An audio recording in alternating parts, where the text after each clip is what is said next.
Ron from Daytona here. It's been brought to our attention recently by a few installers that there's a hose that's too short for the power unit on our couple models of lifts, and we've determined the issue is the configuration of these two fittings here. What we have to do is just pull out this plug from here, set it aside. We're going to use it again. Pull out this fitting here.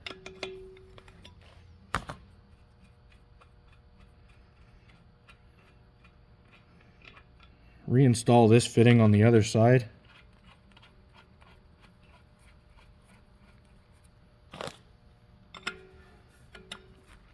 Tighten it up, and then reinstall the plug over here.